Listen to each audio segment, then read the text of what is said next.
I'm Sarah, 29, and I found a hidden camera in my bedroom. Just let that sink in for a second. It happened while I was cleaning. I know, adulting, right?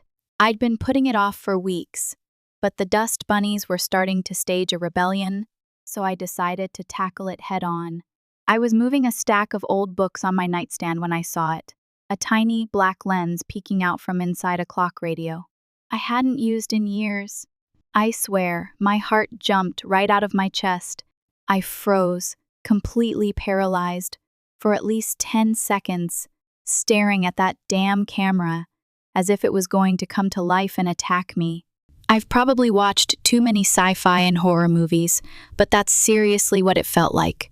Once the initial shock passed, I grabbed the clock radio and started to panic. Who put it here? How long has it been here?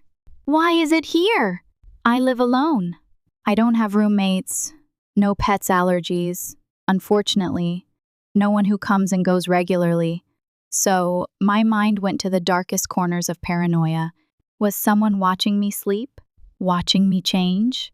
Had someone gained access to my most private moments? I felt like my safe space, my sanctuary, had been completely invaded, violated. It was a feeling of utter helplessness and disgust, like I couldn't even trust my own home. I can't believe that this happened in my home. I thought it was a dream. I didn't know what else to do, so I grabbed my phone and immediately Googled what to do if you find a hidden camera. The first thing I read was that I should leave the house immediately, and I didn't need to be told twice. I grabbed the essentials, my phone, wallet, keys, and ran out as if my life depended on it. I didn't even think to grab a jacket despite the chill in the air. I just needed to get away. I drove straight to the police station, my hands shaking so badly I could barely grip the steering wheel. Let me tell you, explaining to the officer on duty that I found a hidden camera in my bedroom was one of the strangest conversations I've ever had. The officer, a middle-aged woman with kind eyes, was professional, of course, but I couldn't shake the feeling that I was in a bad TV movie. However, they took my report seriously, which was a huge relief. An officer even came back to my house with me to check if there were any other cameras or anything suspicious. They searched the entire house, carefully examining every room, every nook and cranny. After what felt like an eternity, they came back and told me that everything seemed fine. There was nothing else obvious. But I didn't feel fine. Sure, there was nothing else visible, but the idea that someone had been in my house, invading my privacy without my knowledge, gave me the chills. It was like an invisible stain, tainting everything in my home. I was so nervous, so on edge, that I didn't even want to grab clothes or anything. I just wanted to leave. So I called my best friend, Chloe, and asked if I could stay at her place for a few nights. She told me to come over immediately, no questions asked. I practically ran to my car. That night, I barely slept. Every creak of Chloe's old house sent a jolt of fear through me. Every shadow seemed to hold a potential threat. I was jumpy, paranoid, and utterly exhausted. I needed to tell my husband, David, but I just couldn't find the courage. The next day, I called David. David is 28, and he's in the military, stationed in another state. We're used to the distance, the phone calls, the occasional visits when he can get leave. But it's still hard, really hard. I didn't want to ruin his night by calling him in a panic at 2 a.m. I knew he'd be worried sick, and there was nothing he could do from so far away. So, I waited until the next morning when I was a little calmer, or at least calm enough to explain without breaking down crying every 5 seconds.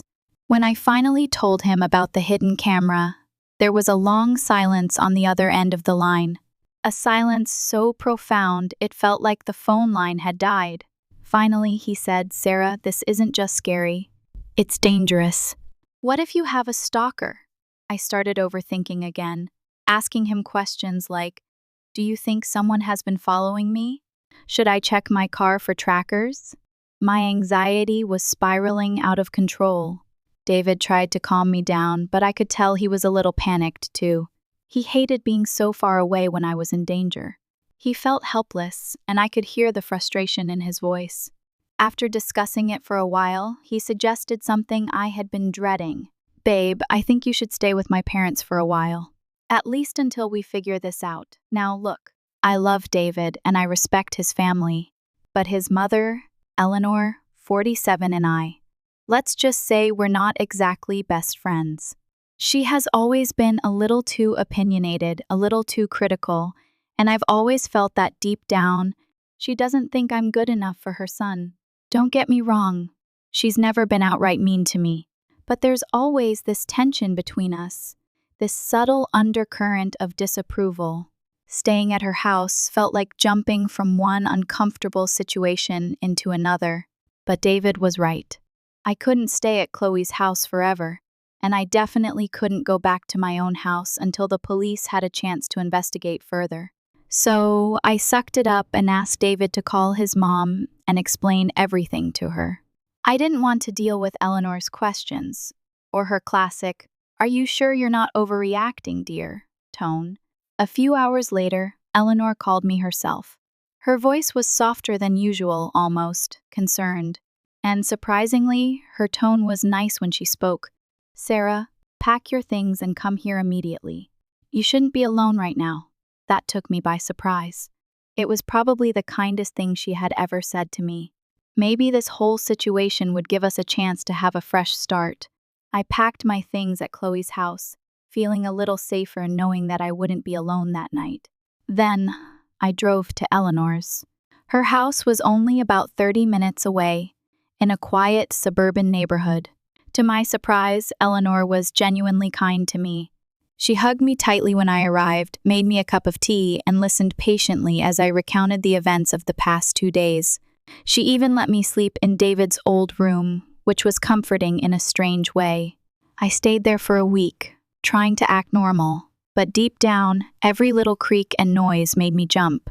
I started leaving the bathroom door slightly open when I showered, and I couldn't sleep without a light on. Every corner of my house felt suspicious. I was just starting to feel like I could possibly go back to my own house. Then, the bottom fell out. Last week, I got a frantic call from Eleanor. Her voice was high-pitched and panicked, barely coherent. "Sarah! The police are here. They're taking Daniel. It's all your fault." Daniel is 16 years old, David's younger brother.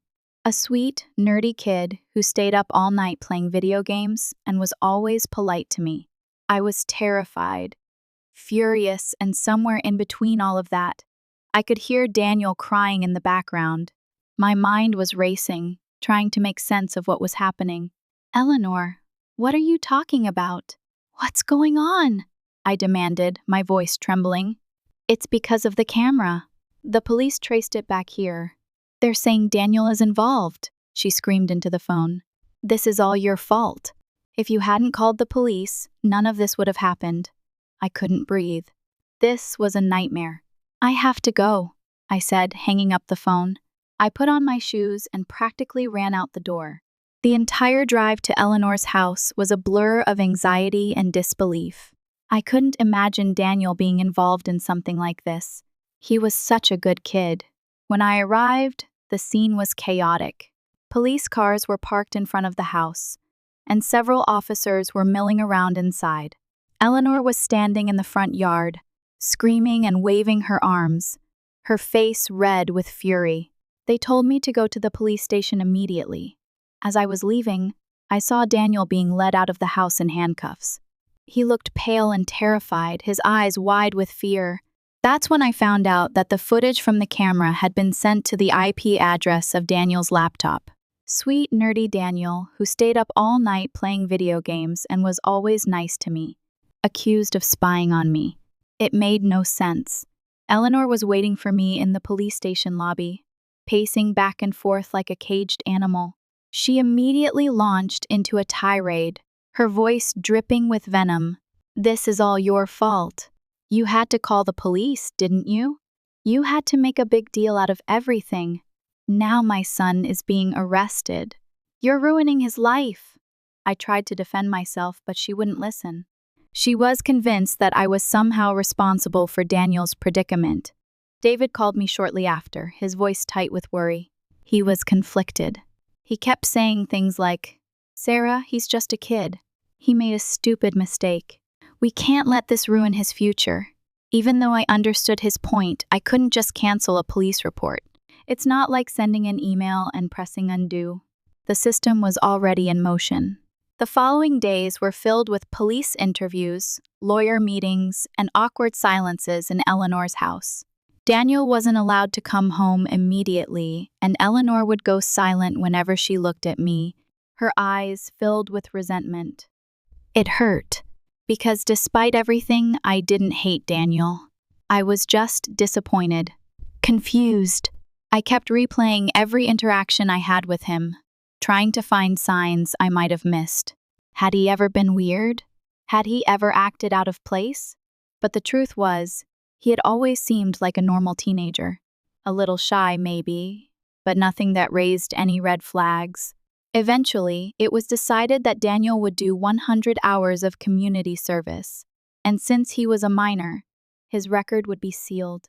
It wasn't the worst outcome, but it still felt wrong. Like justice hadn't really been served. Eleanor didn't speak to me much after that. Every time I tried to talk to her, she would turn away, her face a mask of anger and disappointment. The tension in the house was unbearable. Now, my entire in-law family is angry with me, and it's not even my fault. Daniel was the one who acted like a creep, and he never even apologized. Not once. He couldn't even look me in the eyes when we saw each other. He just ran off. That was sad for me because I had always thought Daniel and I were close, almost like siblings. I even helped him with his homework a few times when he struggled with math. What am I supposed to do here?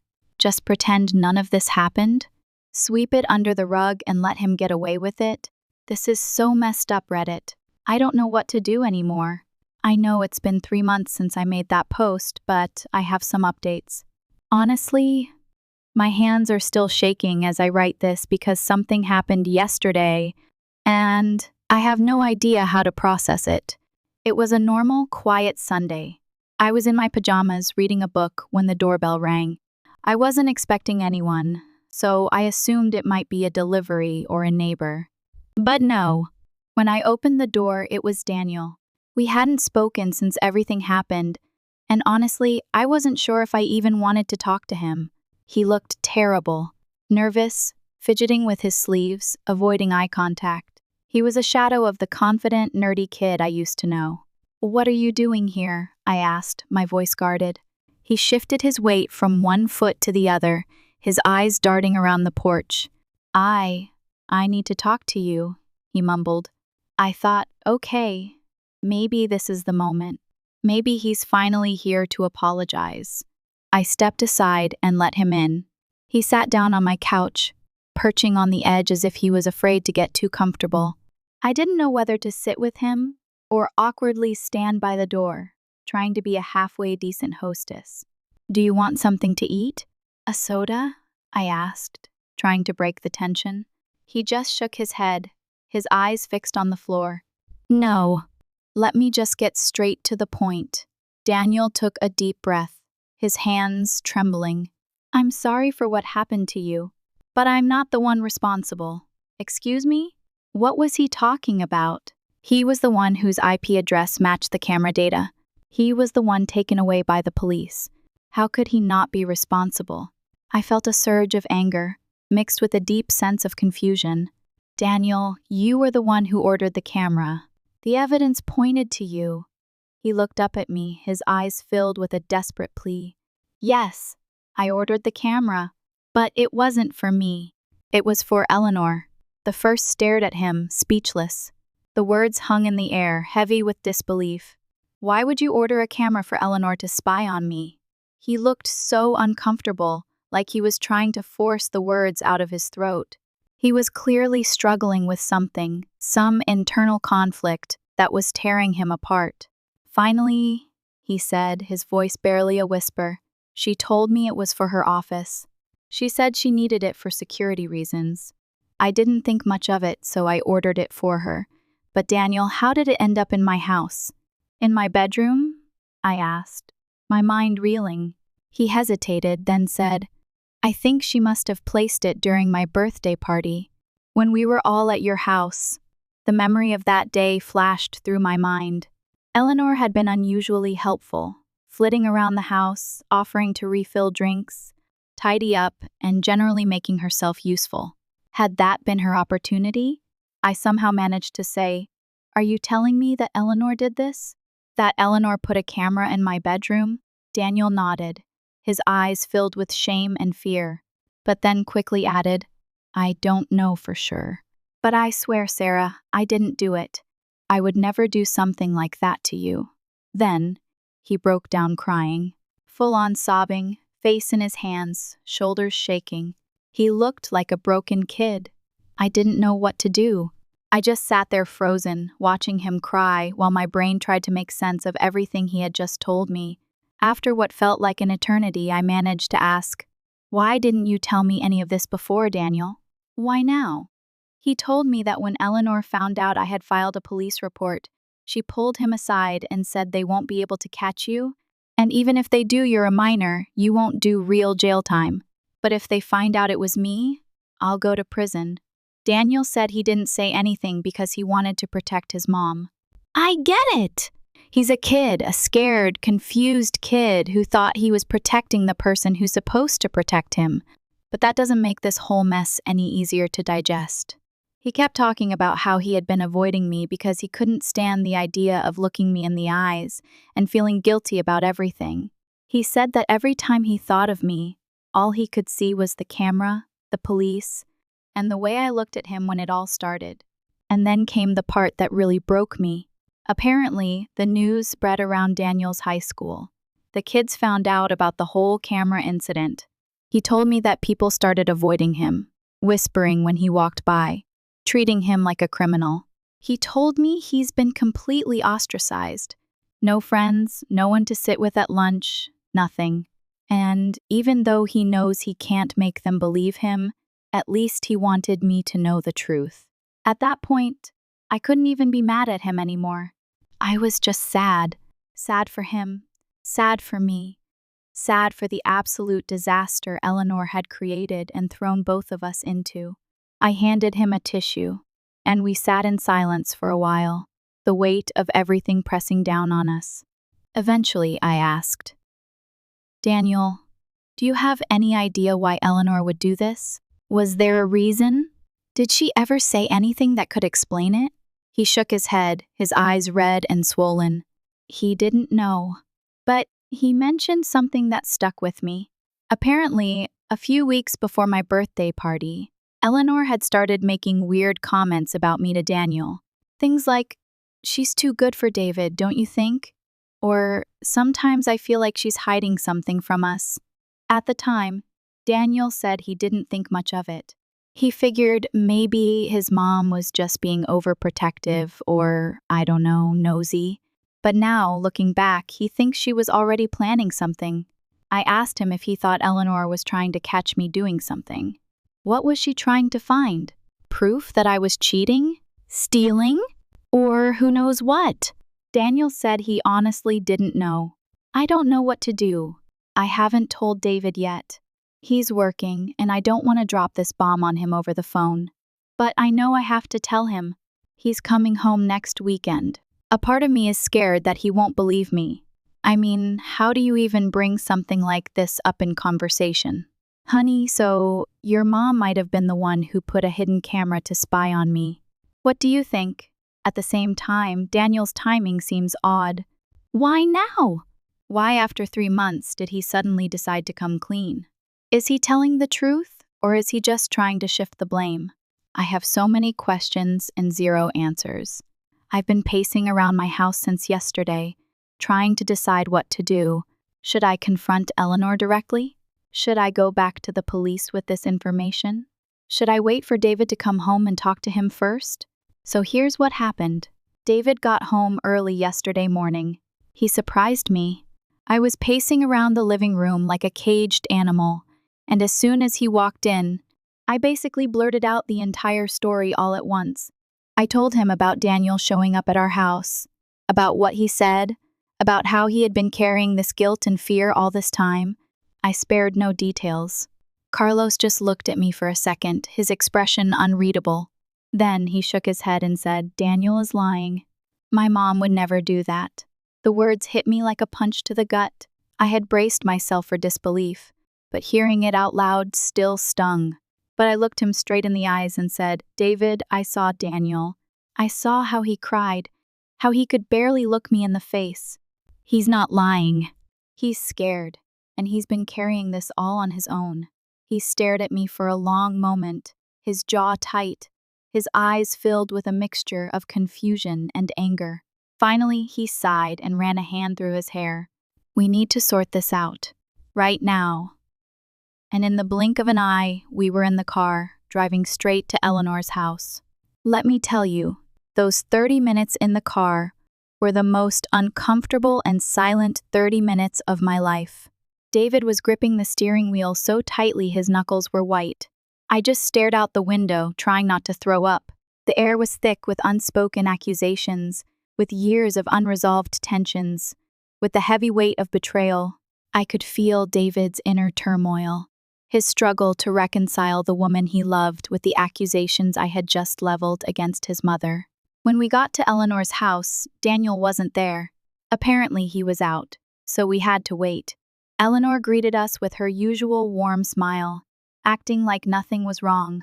She offered us coffee and asked if we wanted to stay for dinner. Carlos said yes. I could tell he wanted to wait until Daniel got home before confronting anyone. The dinner was so tense I could barely eat a single bite. I just pushed the food around my plate, my stomach churning with anxiety. I kept glancing at David, trying to gauge his mood, but his face remained a stony mask. Daniel eventually arrived, his eyes widening in surprise when he saw us. He sat at the table, avoiding eye contact, giving me a quick, nervous glance before looking down at his plate. We ate in silence for about 5 minutes, the only sound the clinking of silverware against plates, before David just couldn't hold it in anymore. He was so angry, the look in his eyes was of a killer. He put down his fork, looked Daniel straight in the eyes, and said, his voice low and dangerous, "Daniel, Sarah told me what you said.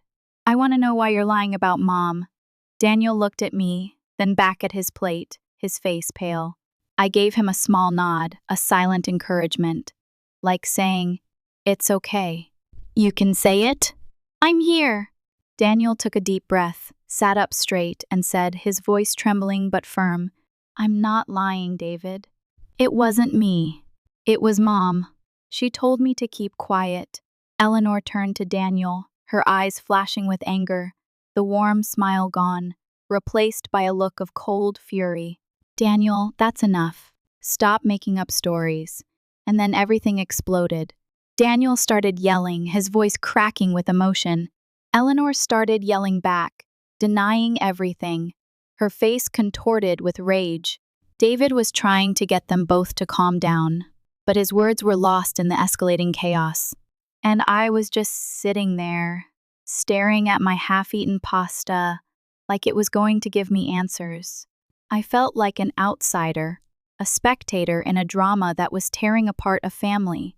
But then Daniel's voice cracked, and he started crying, really crying. Great sobs racking his body, tears streaming down his face. Through his tears, he pleaded with his mother, his voice filled with desperation. "Mom, please stop lying. You told me they wouldn't catch me because I'm a kid. You said you'd go to prison if I told the truth. Please, just tell the truth." And then Eleanor's face changed. The anger, the denial, the fury, it all seemed to drain away, leaving her looking defeated and broken. She stopped yelling, stopped trying to dodge the subject. She just sank into her chair and covered her face with her hands, her shoulders shaking with silent sobs. "Okay," she said, her voice muffled. "Okay, yes, it was me. I did it." The silence that followed was deafening. David stared at his mother, his face a mask of shock and disbelief. He looked like he had just been stabbed. After a long, agonizing moment, he finally spoke, his voice low and trembling. Why? Why would you do something like this? Sarah has never given you any reason to distrust her. Eleanor just started rambling, her words tumbling over each other in a desperate attempt to explain her actions. She talked about how she had a feeling something wasn't right, how she wanted to protect David, how she thought I was hiding something. She kept saying things like, I wasn't going to use the recordings for anything bad. I just wanted to be sure. Sure of what, Eleanor? David asked, his voice laced with sarcasm. That I wasn't secretly a villain plotting world domination from my kitchen, she said, her voice barely audible. The absurdity of the situation was almost comical, but there was nothing funny about the pain and betrayal that were etched on David's face. He was silent for a long time after that, staring at his mother as if he was seeing her for the first time. Then he simply said, his voice flat and devoid of emotion, I have never felt so hurt in my entire life. He stood up, grabbed his keys, and said, I need to go. I followed him outside, leaving Eleanor and Daniel sitting at the table, their faces buried in their hands. The drive home was completely silent again. The only sound was the hum of the engine and the frantic beating of my heart. When we got back, David went straight to our bedroom, closed the door, and didn't come out for hours. I sat on the couch, just staring at the TV, not even registering what I was watching. At some point, David finally came down. He sat next to me, his face pale and drawn. He took my hand in his grip tight. I don't know how to process this, he said, his voice filled with pain. My own mom did this to us, to you. And honestly, I didn't have an answer for him. I had no words of comfort, no easy solutions. All I could offer was my presence, my support, and my unwavering love. We haven't talked much since then. I can tell David is devastated, not just because of what his mom did, but because he defended her so fiercely when this all started. He's struggling to reconcile the image he had of his mother with the reality of what she had done. And me? I'm exhausted, emotionally, mentally, in every way. I don't know what's going to happen next. I don't know if David is going to cut ties with Eleanor, or if he'll try to rebuild some kind of relationship with her. But I do know one thing. I'm not going to pretend everything is fine anymore. Eleanor crossed a line that can't just be undone. Trust is one of those things that, once broken, can never go back to what it was.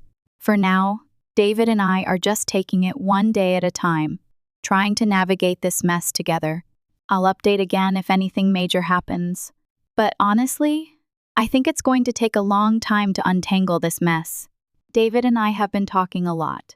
Deep, emotional conversations, the what do we do now kind. We've been more open and honest with each other than ever before, and it's actually brought us closer, even amidst all the chaos. I told him straight up that I'm not ready to talk to Eleanor again, and honestly, I don't know if I ever will be. The trust is just gone. David understands where I stand, but I can see how much it's tearing him apart. He's always been so close to his mom. She was like his best friend, and now he's stuck in this limbo where he feels like he's betraying her by not talking to her. But he also knows what she did was really serious and unforgivable. But yesterday, things got even crazier. It was around 6:00 in the evening.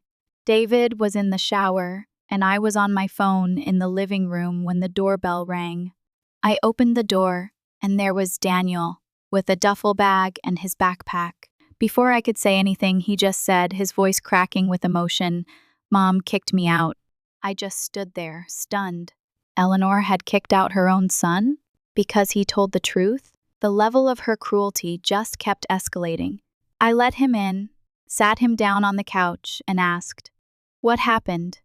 Apparently, Eleanor and Daniel had another fight after David stopped answering her calls. Daniel said she was furious, like screaming and throwing things furious. She told him he had ruined everything by telling us the truth, and that he was no longer welcome in her house. She kicked out her own son because he told the truth. I just can't comprehend it. When David got out of the shower and saw Daniel sitting on the couch with his bags, he looked between us, his face a mixture of shock and anger. "What happened?" he asked, his voice tight. Daniel told him everything, how Eleanor blamed him, how she said he was being disloyal to her, how she basically threw him out like he meant nothing. David didn't say anything for a long time. He just sat next to Daniel, put a hand on his shoulder, and said, his voice soft but firm, "You can stay here for as long as you need." And that was that. We set up the guest room for Daniel, made him something to eat, and then David and I stayed up talking again. David told me he's been avoiding Eleanor's calls. I think he's afraid to talk to her, because he doesn't want to hear her excuses or, worse, have her try to manipulate him into forgiving her. He knows it's going to be a hard choice to make. On top of everything, David is leaving for work soon. He's being sent abroad, and this has been planned for months now. The timing couldn't be worse. We've talked about what will happen when he's gone. Daniel will stay here with me for now. David said he'll keep in touch with both of us regularly, but I can tell he feels really guilty about leaving right now. He's not sure about leaving me alone. Honestly, I don't mind having Daniel stay with me. He's a good kid, and I know he just needs some stability and someone to show him that he's safe now. I may hate his mother, but I do not hate him. But it's still such a strange situation.